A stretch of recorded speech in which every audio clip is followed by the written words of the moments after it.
I came back out here to the job site to see if they've done any framing yet, but nope, they haven't been here yet. And it gives me a chance to talk to you about a couple more things.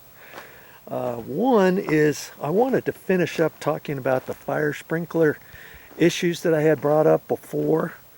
Now, what was it that I was gonna bring up? Oh yeah, if you're in a fire zone or close to a fire zone where you're up next to the mountains and stuff, and there's a forest up there and there's pine trees way up there and all that kind of stuff, even if the building department does not require you to install fire sprinklers in your house, you might want to talk to your homeowner's insurance who's going to insure your house. You can tell them, hey, if I put fire sprinklers in my house, are you going to, first off, lower my insurance? Secondly, are you going to insure me at all? Because I've heard in some areas it's difficult to get homeowners insurance at all if you're close to a fire zone,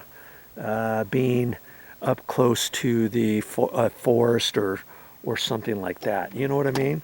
So you want to ask that question to your insurance company. And here's another thing. Let's say you decided not to install any fire sprinklers. Is there anything else you could do to your house to protect it from fires? Well, our neighbors, they just had their house burned down, and when they rebuilt the house, brand new spanking house, they even had to tear out the concrete foundation because the fire had messed that up. There's an actual way to actually test the tensile strength of your concrete after it's been heated up, and so they determined that they also had to tear that out, and they built everything from scratch. Well, do you know the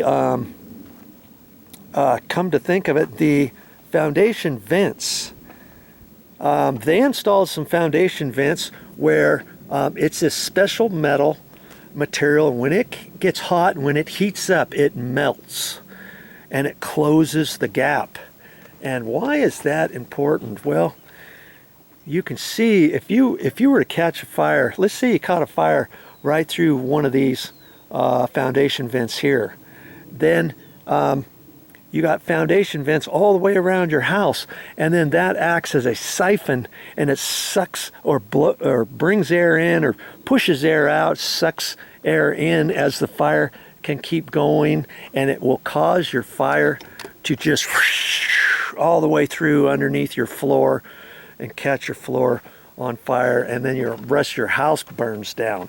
Well, these foundation vents, they melt, and it blocks it off. So any heat, as it goes over that way, it's going to melt that one, and so forth and so on. And they even have the same things on your vents along your eaves of your draft stops, your bird stop blocks in between your rafter tails that come out. Those vents, they can melt. Or the ones that our neighbors have, their vents are actually, they built a little soffit below the roof line, and then they put vents in that, and it's the same special vent. It can melt and block it off. And then even your vents on your outside of your house, your eave, I want to call them eave vents. They're not eave vents. They're gable end roof vents. You've seen them. And that's where they determined the fire started at my neighbor's house.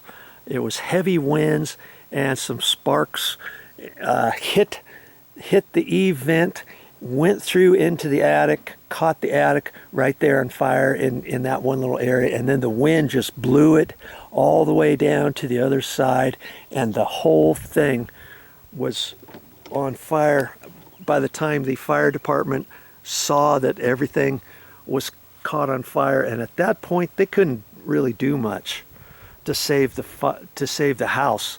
They could only save our house on the left side of them and the house on the right side, and unfortunately the house burned all down. Now on those vents, those gable end vents, I'm not quite sure, but I think he's got that same type of material where when it gets hot, it folds in and melts. And they might have some other type of vents where their heat reacted, maybe they're electronic or something, and so if they sense fire or heat, they'll automatically shut.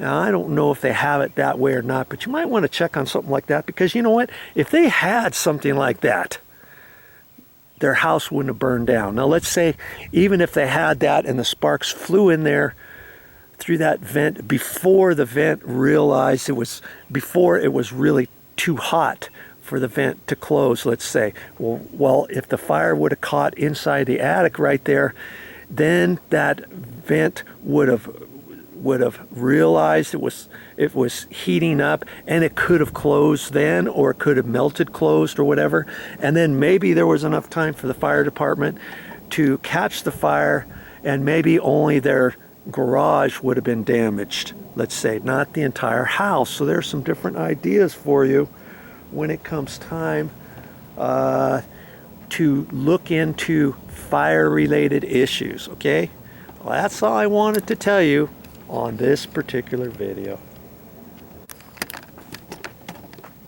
Well, that's all I got for this time, but I'll be back with more videos.